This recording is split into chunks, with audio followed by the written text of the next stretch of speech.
Dieu notre Père, nous voulons te prier ce matin pour te remettre ce moment de partage de ta parole. Nous te demandons de bien vouloir nous enseigner, nous instruire. Donne-nous d'avoir nos cœurs concentrés sur toi, de tourner nos regards vers toi. Aide-nous à recevoir ta parole ce matin. Ouvre-nous, Seigneur, l'intelligence afin que nous puissions comprendre ce que tu veux nous montrer. Viens nous rencontrer chacun dans nos situations et aide-nous, s'il te plaît, à retenir ta parole pour la mettre en pratique. Que ton nom se glorifie dans nos vies et autour de nous. Au nom de Jésus-Christ, nous te le demandons. Amen.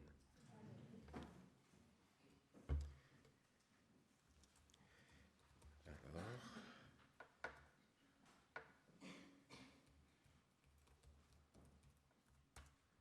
super, très bien. Alors, comme en a parlé Philippe tout à l'heure, on parle beaucoup de nativité en ce moment. En fait, les gens, plutôt que de parler de nativité, ils parlent de Noël. Et alors, je ne sais pas si parmi vous, plusieurs sont fanats de télévision, mais dans une saison comme celle-ci, il y a bien souvent à la télévision un type de film qui passe et qui a souvent trait à la saison de la fin d'année, les séries de Noël, ou du moins les films de Noël. Si vous avez pris le temps de regarder 1, 2, 3, allez, peut-être 4, je crois que vous les avez tous vus. Est-ce que lorsque vous regardez les scénarios, ils se ressemblent tous plus ou moins? Souvent, alors c'est une histoire de personnes qui peut-être ont connu un drame de vie, et semble-t-il que pour eux, la période de Noël, c'est le moment où les choses se passent mieux. Alors c'est le moment où on va résoudre certains épisodes, ou du moins on va résoudre certains conflits qu'on a vécu dans sa vie. On rencontre peut-être l'amour de sa vie, pour le veuf ou la veuve, etc. Et donc on passe souvent à la télé des espèces de films qui visent à dire que c'est la période où finalement toutes les choses se passent plus ou moins bien, où les différents accidents de la vie semblent se résoudre, la vie semble prendre une tournure un peu plus favorable. Ça donne l'impression en fait que c'est comme un feuilleton dont on connaît déjà l'histoire en fait. Et c'est vrai qu'il peut y avoir un peu cette impression qu'on a aussi avec l'histoire de la nativité, parce que c'est quelque chose, si vous êtes comme moi, vous avez été à l'église depuis que vous êtes petit, c'est une histoire, je pense qu'on a dû vous la raconter au moins 20 fois, 30 fois. Je crois que plusieurs d'entre nous pensent qu'ils la connaissent par cœur, cette histoire, de comment Jésus est né, etc. Et je peux vous dire que pour moi, depuis quelques années, chaque fois que je me penche sur l'histoire de la nativité, je découvre quelque chose. J'ai toujours l'impression en fait que il y a des choses que je n'avais pas vues. Et j'ose espérer que ce matin, ça va être aussi le cas de tout le monde, et que notre Père lui-même nous enseigne ce qu'il veut nous montrer au travers de l'Évangile selon Matthieu, chapitre 2. Je vous invite, si vous voulez, dès à présent qu'on lise Matthieu chapitre 2, du verset 1 au verset 12, pour commencer.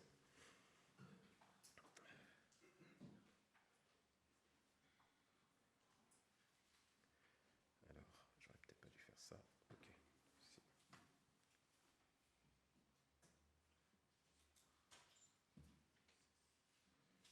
Matthieu 2, du verset 1 au verset 12, je vais lire dans la version du Semeur.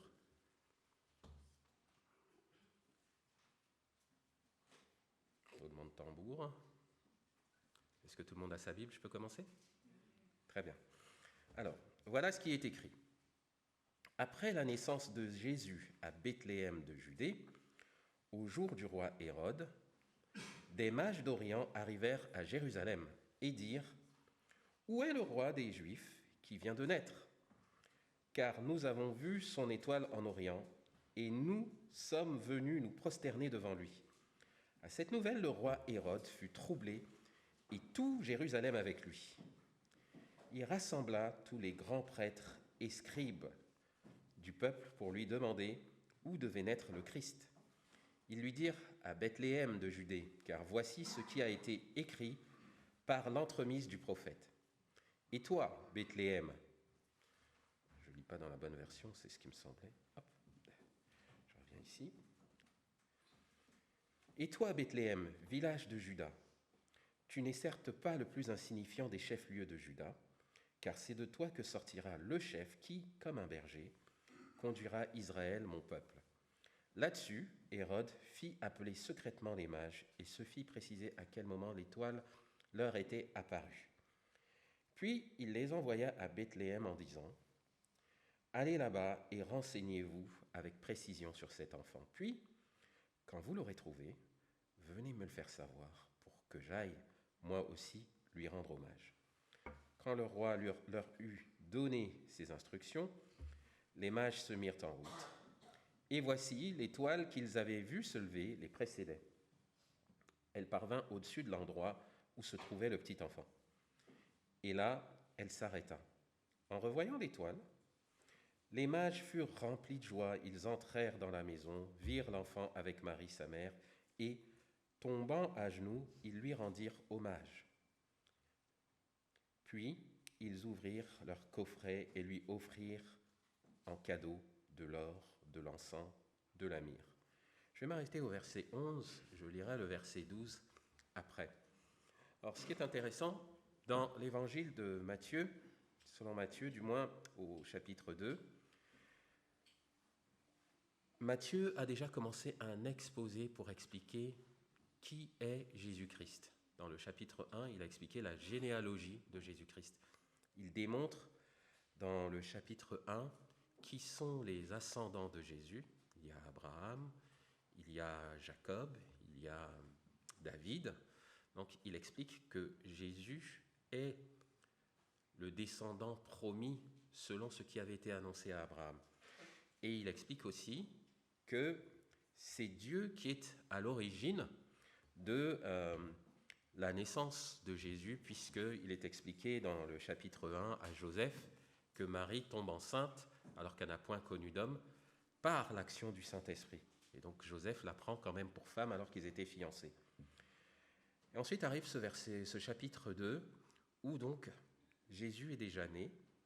Et puis Matthieu, par l'action du Saint-Esprit, veut nous expliquer comment est-ce que les gens ont réagi à la naissance du Messie, à la naissance de Jésus. Et ce qui est intéressant, ce sont les choses que Matthieu, lui, va mettre en lumière. Si vous avez pris le temps de lire les 4 évangiles de la Bible, vous verrez qu'il n'y en a que 2 qui parlent de la naissance de Jésus. Jean et Marc ne parlent pas de la naissance de Jésus. Ils parlent de Jésus seulement à l'état adulte, à l'âge adulte du moins. Il n'y a que Matthieu et Luc qui en parlent. Mais vous pouvez voir que Matthieu parle de certaines choses dont Luc ne parle pas. Donc, quelles sont les choses dont Matthieu parle? Déjà, si on regarde dans cette première partie du passage, on voit qu'il y a, on présente Jésus comme le Messie, c'est-à-dire le roi des Juifs, et puis il y a des mages qui viennent d'Orient et qui sont à sa recherche. Il y a aussi le roi Hérode. Alors, ce qui est intéressant, c'est que le roi Hérode, à cette époque-là, c'est le roi de la Judée et de la Galilée, qui a été nommé par les Romains pour gouverner sur cette partie-là. Et puis, il y a d'autres personnages qui sont mentionnés dans ce passage qu'on a lu, comme les spécialistes de la loi, les chefs des prêtres. Et ce qui est intéressant aussi, ça parle de tout Jérusalem. Alors, pourquoi toutes ces personnes? Parce que, comme on va le voir tout à l'heure, il y aura 2 types de réactions au fait de savoir que le Messie est arrivé, même s'il y a toutes ces catégories. Et ce qui est intéressant dans ce passage, c'est que ce sont les mages qui arrivent à Jérusalem et qui semblent être ceux qui sont au courant que le roi des Juifs est né. J'en veux pour preuve que si on va au verset, on retourne un peu plus loin au verset 3, quand le roi Hérode apprit la nouvelle, il en fut profondément troublé. Des gens qui sont venus de très loin, d'Orient, viennent apprendre aux Juifs qu'ils ont un nouveau roi. Eux-mêmes, ils n'étaient pas au courant. Et la réaction des principaux concernés, c'est « ils sont troublés ». Et ça ne dit pas qu'il n'y a que Hérode qui est troublé. C'est Hérode et tout Jérusalem avec lui. Donc ça, c'est le problème que pose ce passage, c'est que les étrangers sont au courant de la venue du Messie, alors que les dirigeants, eux, ils ne le sont pas, jusqu'à ce que les mages le leur annoncent. Et ça fait penser à quelque chose qui s'est déjà, un épisode qui s'est déjà vu dans l'histoire d'Israël. Là, on a affaire à quelqu'un qui est déjà identifié comme roi, alors qu'il y a un autre roi qui est en place. Et s'il y a une situation qu'on a déjà vue comme ça dans l'histoire d'Israël, c'est la situation du roi David. David a été oint roi, alors que son prédécesseur était encore sur le trône.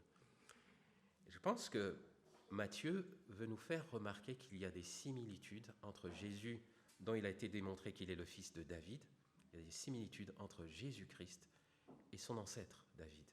Il est en train de nous montrer que de par ses origines, il y a quelque chose qui montre qu'il est le véritable roi David quelque part, un roi davidique.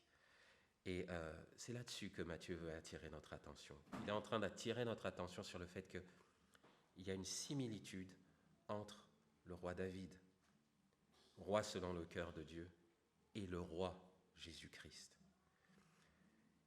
Et il y a aussi une similitude entre la réaction du roi en place, du temps de David, et la réaction du roi en place, du temps de Jésus. Mais là où le texte insiste, il insiste aussi sur vraiment les origines du roi et le rang du roi. Grosso modo, lorsque Hérode se rend compte qu'on lui annonce qu'il y a un nouveau roi, il pose la question aux spécialistes de la loi.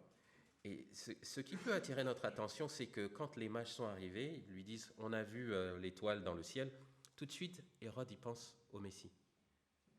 Il y a quelque chose qui lui fait se dire qu'en fait, il y a un roi qui devrait être là et que ce n'est pas lui. Et il s'interroge, et là, les spécialistes de la loi vont lui répondre que où est né le roi, c'est écrit dans les prophètes, en fait. Et le passage que citent les spécialistes de la loi se trouve dans le livre du prophète Michée, au chapitre 5, verset 1. Et c'est très intéressant ce qui est écrit. C'est écrit « Et toi, Bethléem Ephrata, bien que tu sois petite parmi les villes de Juda, de toi sortira pour moi celui qui régnera sur Israël. » Donc c'est exactement ce qui a été dit à Hérode. Mais ce qui est intéressant, c'est que quand on lit la version originale du prophète Michée, Michée va plus loin. Il dit « son origine remonte au temps passé, aux jours anciens ». C'est-à-dire que le prophète Michée explique que ce roi-là, ce n'est pas un roi comme les autres. C'est un roi qui existait déjà avant.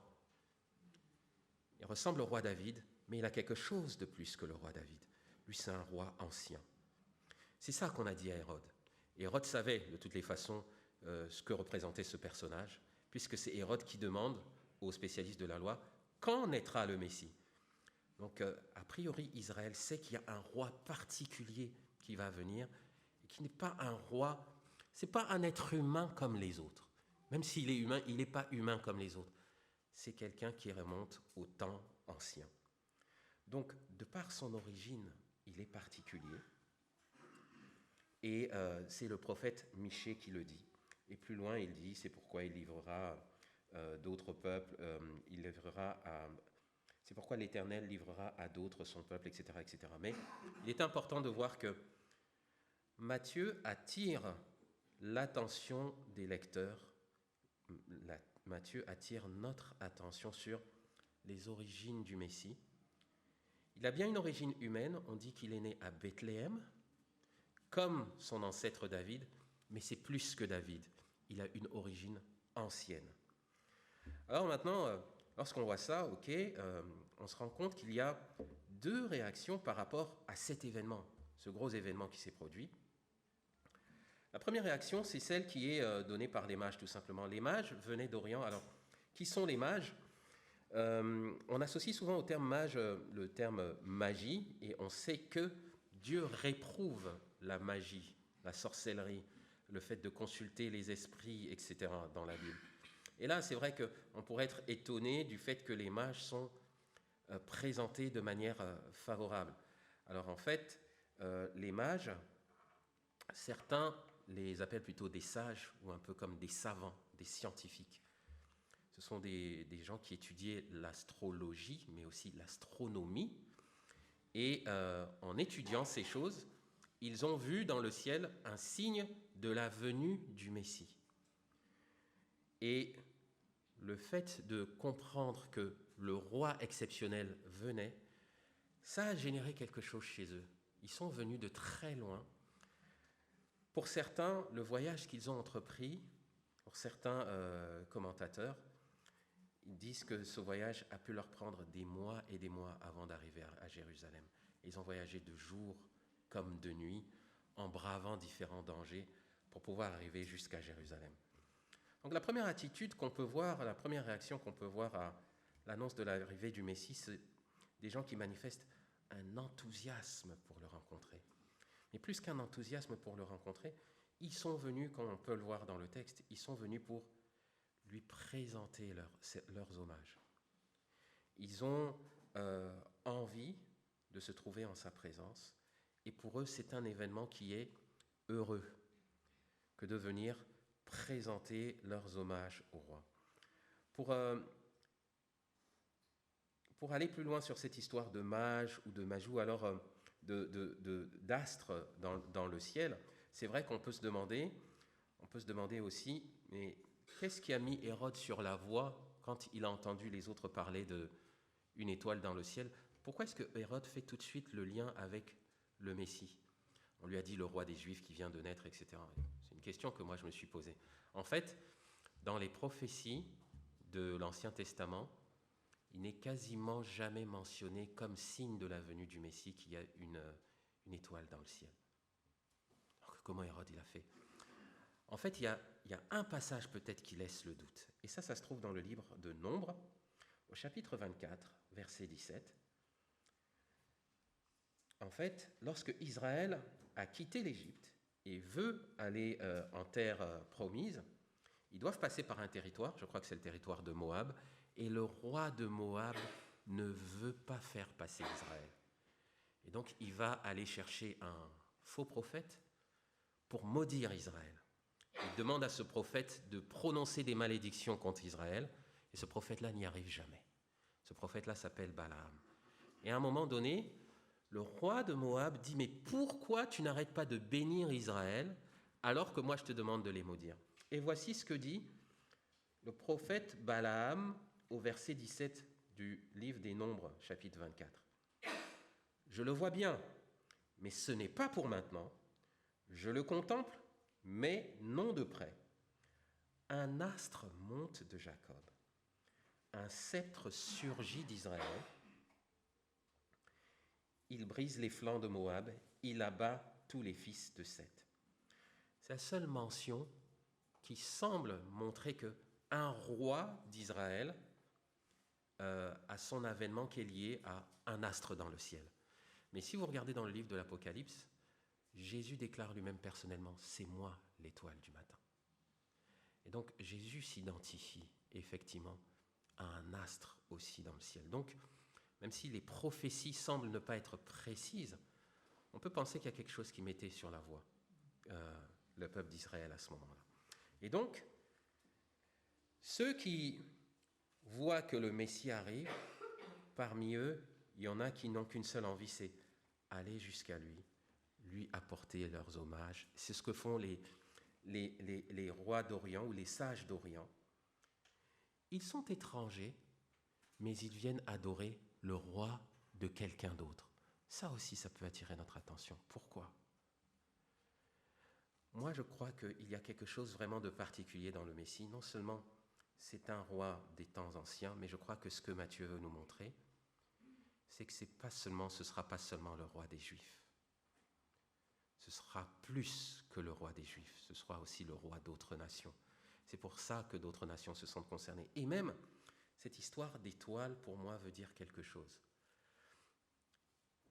Les prophètes ont annoncé que le roi venait, mais la nature aussi annonçait que le Messie vient, au point que les étoiles l'ont montré. Je pense que c'est ça que les mages ont vu. Ils ont vu que même la création annonçait que le Messie était en train d'arriver.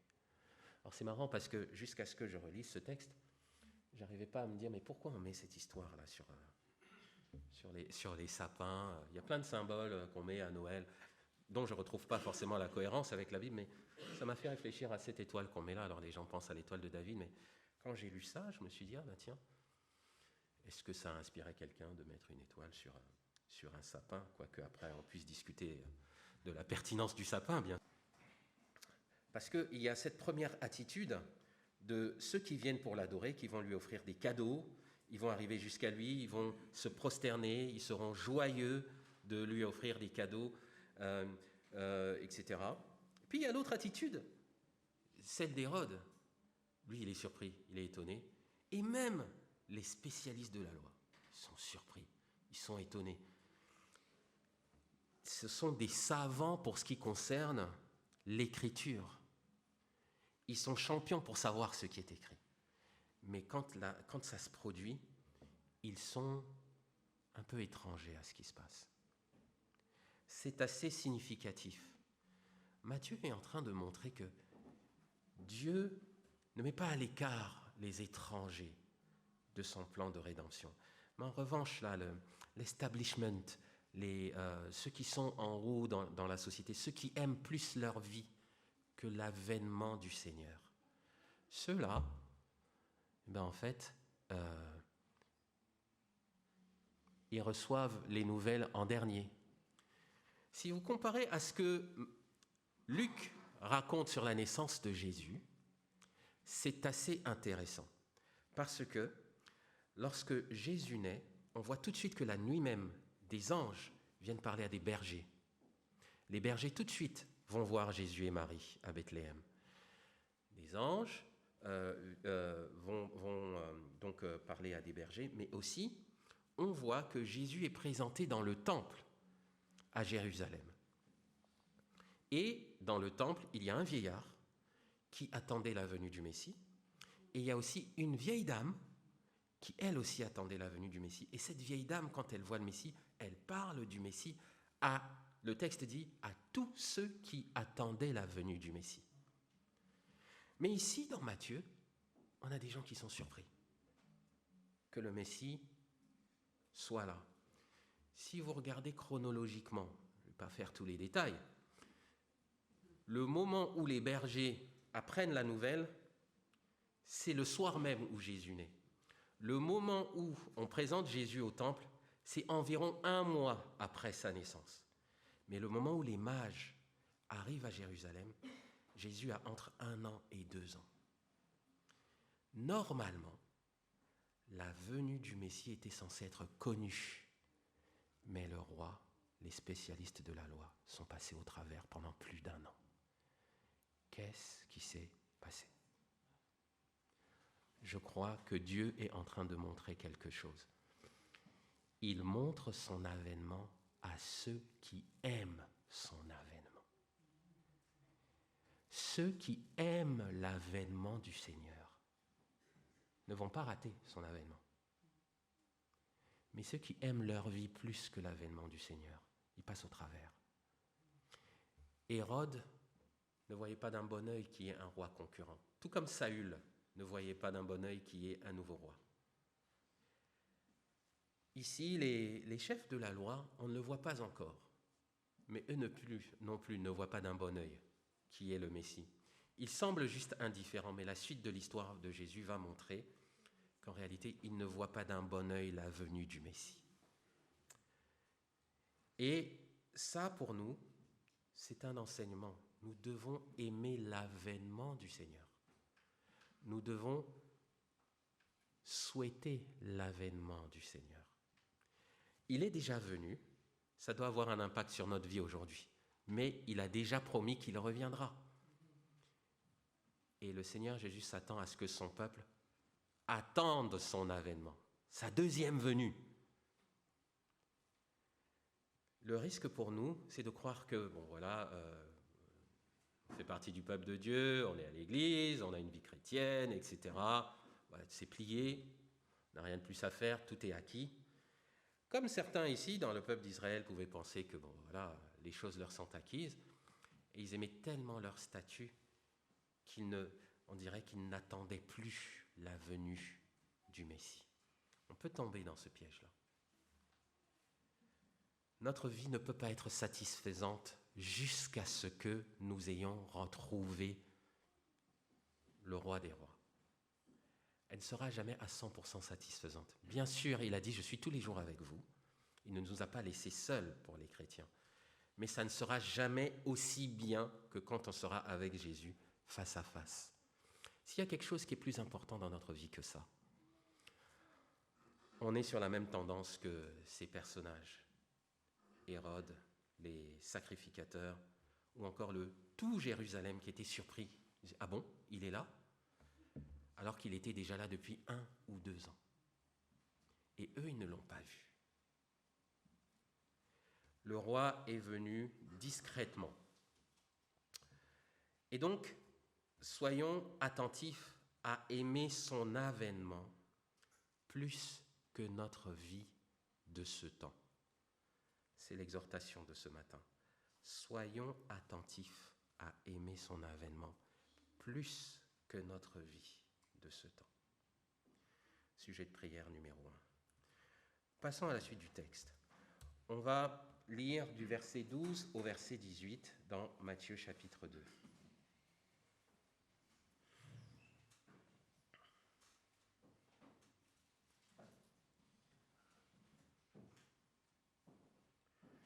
Alors les mages, on leur avait dit, lorsque vous allez trouver le bébé, vous revenez, c'est ce que Hérode leur a dit, vous revenez et vous me dites où vous l'avez trouvé, comme ça moi aussi je vais aller l'adorer. Voici ce que font les mages, d'après le texte, voilà ce que nous dit le texte.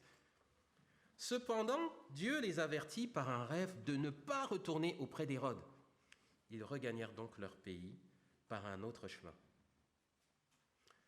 Après leur départ, un ange du Seigneur apparut à Joseph dans un rêve et lui dit « Lève-toi, amène l'enfant et sa mère et fuis en Égypte.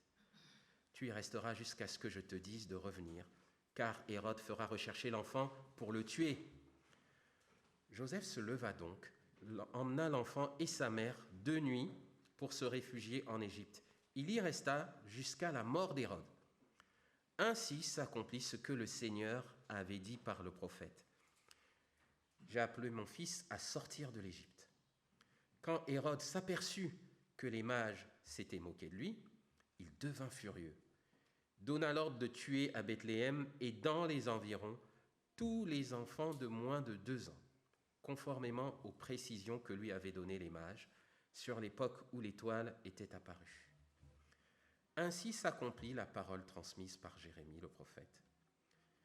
On entend à Rama une voix qui gémit et d'abondants sanglots amers. Rachel pleure ses enfants, elle ne veut pas se laisser consoler car ils ne sont plus. Alors, là aussi c'est intéressant de voir que le texte de cet évangile ne rapporte pas la même chose que ce qu'on voit dans l'évangile selon Luc.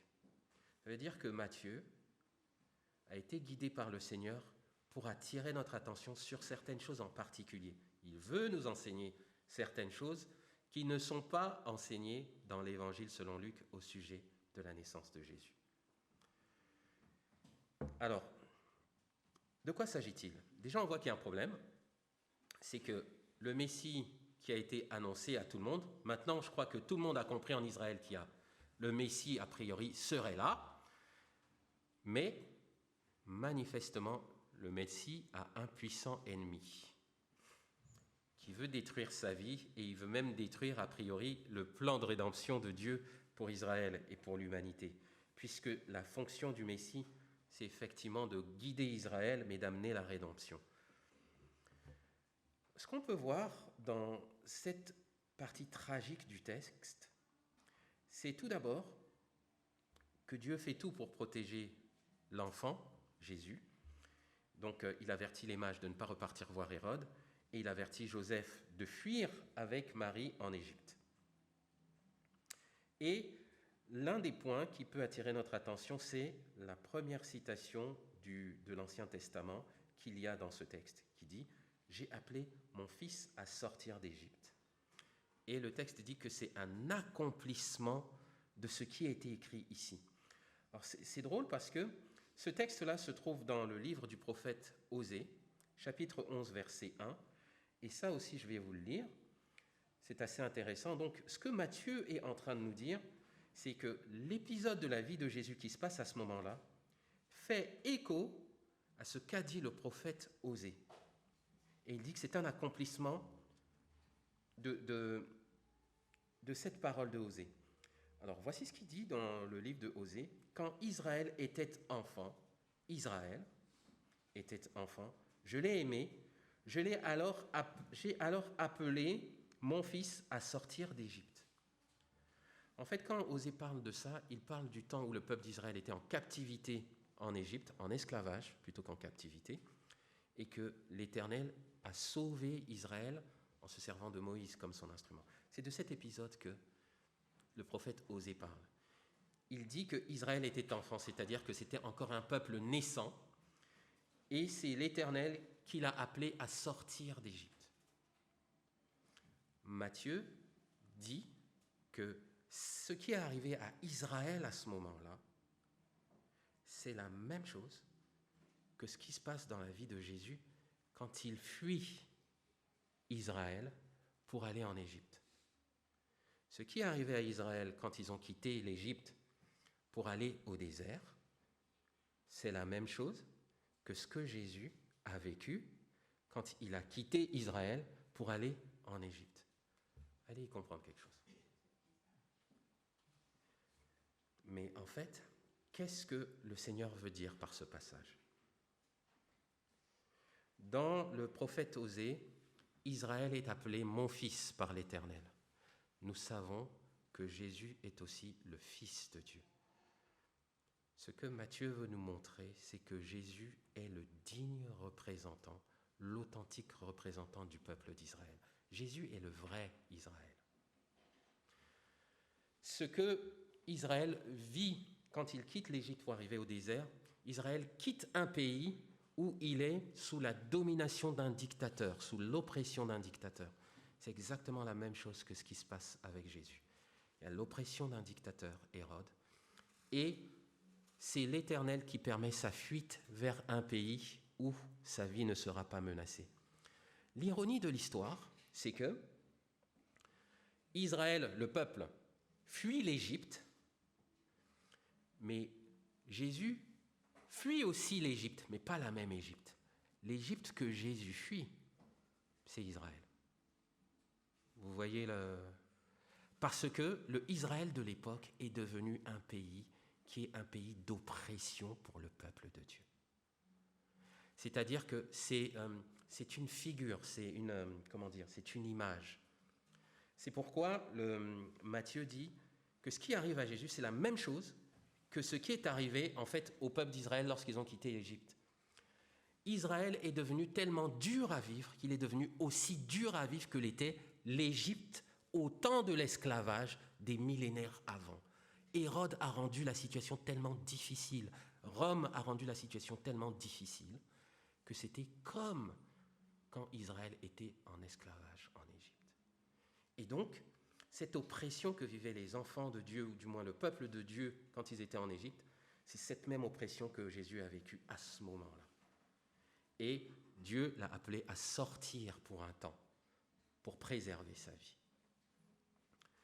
Et ça, c'est un des premiers éléments que le Seigneur veut mettre en lumière en disant « Le Messie est le représentant d'Israël ».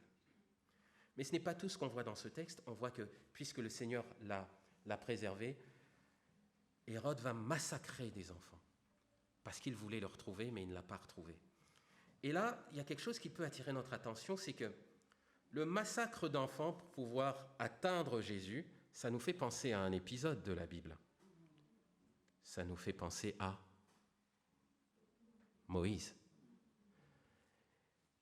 Moïse, lorsqu'il était petit enfant, pour ne pas subir ce qu'avait décidé Pharaon, qui était de jeter tous les enfants mâles dans le Nil, sa mère et sa sœur l'ont mis dans une corbeille, ils l'ont poussé sur le Nil et il a été retrouvé par la fille de Pharaon. On penserait tous naturellement à cet épisode-là. Mais ce n'est pas de ça que Matthieu parle. Pourtant, c'est le plus évident. Matthieu dit, au lieu de comparer cet épisode-là qui est le plus évident à la vie de Jésus, Matthieu, lui, va comparer ça à un autre épisode de la vie d'Israël. Et ce qu'il dit, Matthieu, il dit en fait que ça ressemble, je vais le relire, je vais y arriver, voilà. Au verset 17, Matthieu 2, ainsi s'accomplit la parole transmise par le prophète Jérémie.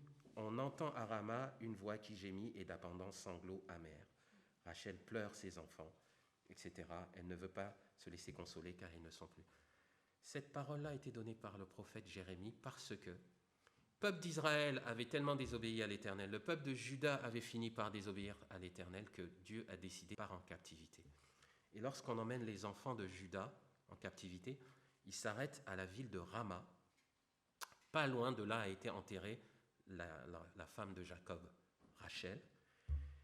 Et lorsqu'on prenait les enfants-là, on les emmenait, on n'était plus sûr de les revoir. Et quelle épreuve effroyable pour des parents de ne pas savoir ce qu'on va faire de vos enfants. Ce que Matthieu dit, il dit que le drame qui a été vécu en Israël à ce moment-là, la douleur que vivaient les parents à ce moment-là, c'est la même que ce qu'il y a à cette époque de l'histoire d'Israël, l'époque de départ en captivité, de l'exil. C'est surprenant qu'ils ne prennent pas l'exemple de Moïse, mais ça veut dire qu'il y a une raison pour laquelle il a voulu comparer ça plutôt à cette partie-là. Et en fait, c'est lorsqu'on va lire dans le livre de Jérémie qu'on comprend que oui, il y avait un drame, mais il y a plus qu'un drame. Donc si je fais un saut rapidement dans le livre de Jérémie, je vais essayer de me dépêcher avec ça. En fait, Jérémie 31, verset 15, voici ce que déclare l'Éternel. On entend à Rama une voix qui gémit et des sanglots amers. Rachel pleure ses fils, elle ne veut pas se laisser consoler, car ses fils ne sont plus. Donc il y a vraiment un drame que vit le peuple. Dieu le sait, il sait que ce qu'a vécu le peuple en captivité, Jésus va le revivre lui aussi. Mais voici ce que dit le verset 16. Voici ce que déclare l'Éternel. Ne pleure plus, ne verse plus de larmes. Voici que ton labeur aura sa récompense, l'Éternel le déclare, et tes fils reviendront du pays ennemi. Il y a pour tes descendants une espérance, l'Éternel le déclare. Tes enfants reviendront dans leur pays. Ce que fait Matthieu, il va chercher une période tragique de l'histoire d'Israël, mais il rappelle que Dieu a anticipé les tragédies, mais il a également prévu la restauration. Avec la venue du Messie, il viendra des tragédies, mais ce n'est pas la fin de l'histoire.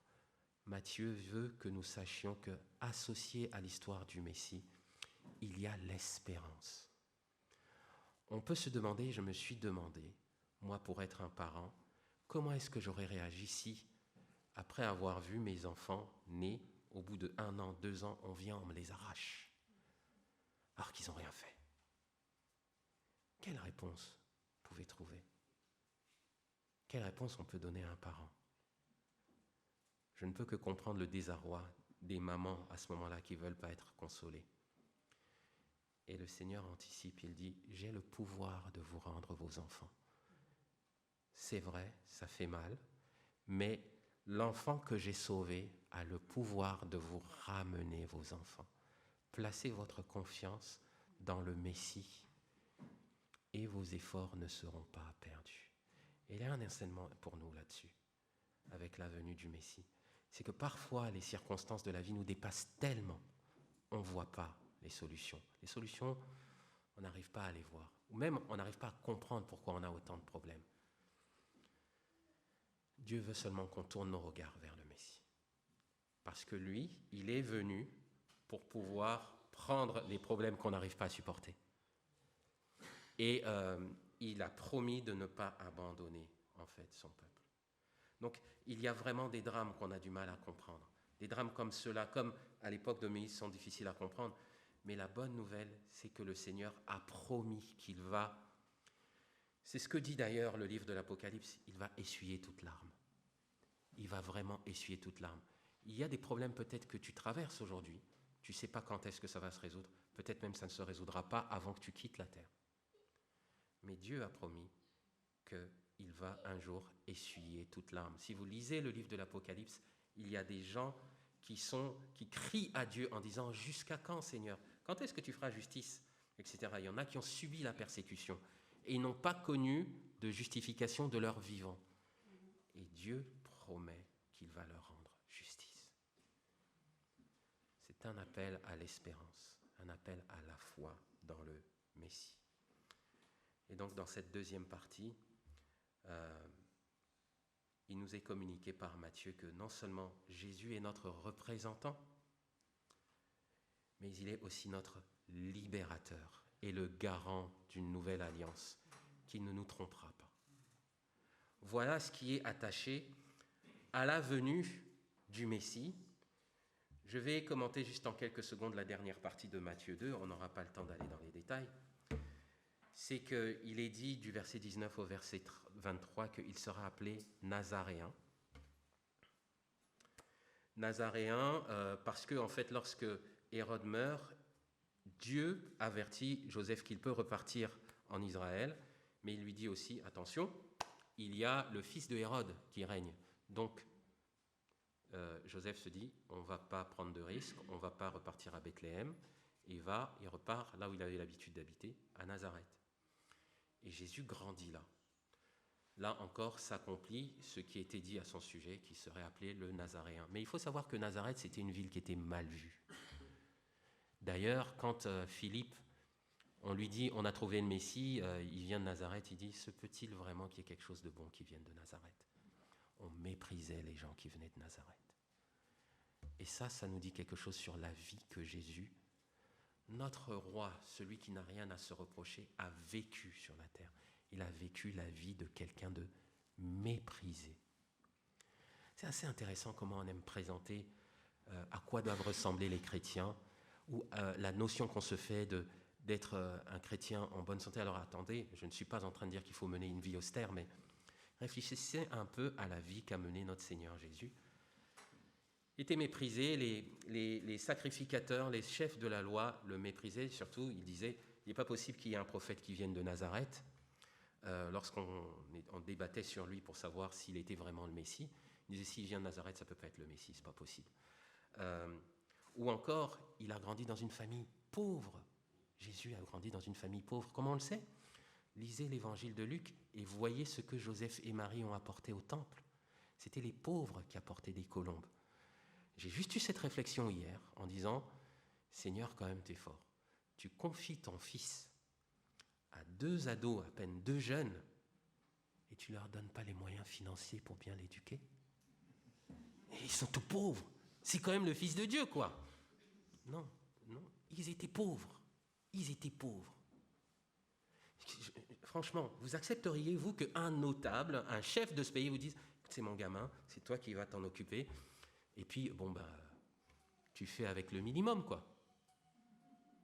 Vous ne vous attendriez pas à ce qu'il vous donne un peu plus de moyens. Joseph et Marie ne se sont pas plaints. Magnifique témoignage. Et ça doit nous faire réfléchir. J'aimerais nous laisser sur cette réflexion sur quelles sont les catégories sociales que Matthieu met en avant dans ce récit de la Nativité. Premièrement, les étrangers, on a pu voir, mais aussi les personnes de condition modeste, on a pu le voir, avec les mages, les étrangers. Personnes de condition modeste, lorsque Jésus s'en va en Égypte, Dieu n'a pas honte de ranger son fils dans la catégorie des réfugiés, les immigrés, ceux dont on parle, on les insulte à longueur de journée dans les journaux. Il y a un vent aujourd'hui dans l'Occident où on dit que c'est tout la faute des immigrés. Dieu, lui, son fils, était un immigré, un migrant même, si vous voulez. C'est ça le Fils de Dieu. On va plus loin. Il est allé vivre dans une ville où on disait qu'il n'y avait que des pécheurs. C'est là qu'a grandi le Fils de Dieu. Je crois que le récit de la Nativité nous invite à changer notre regard sur la société. Changeons notre regard sur la société. Comment voulons-nous célébrer la Nativité ? Je pense que les églises devraient se tourner vers ces catégories-là pendant le temps de la Nativité et montrer l'amour que le Seigneur Jésus nous a montré. Qu'en dites-vous ? Amen ? Voilà, je crois qu'on va s'arrêter là ce matin. Prions. Éternel notre Père, nous voulons te dire merci pour ce récit de la Nativité qui vient nous rencontrer. Et nous prions, Seigneur, que au-delà de l'étude du texte, tu bouleverses notre manière de penser.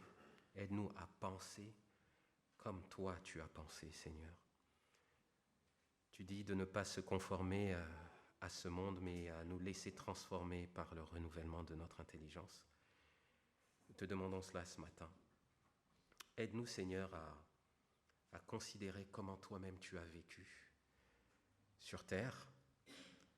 Montre-nous comment suivre ton exemple. Que ton nom soit glorifié.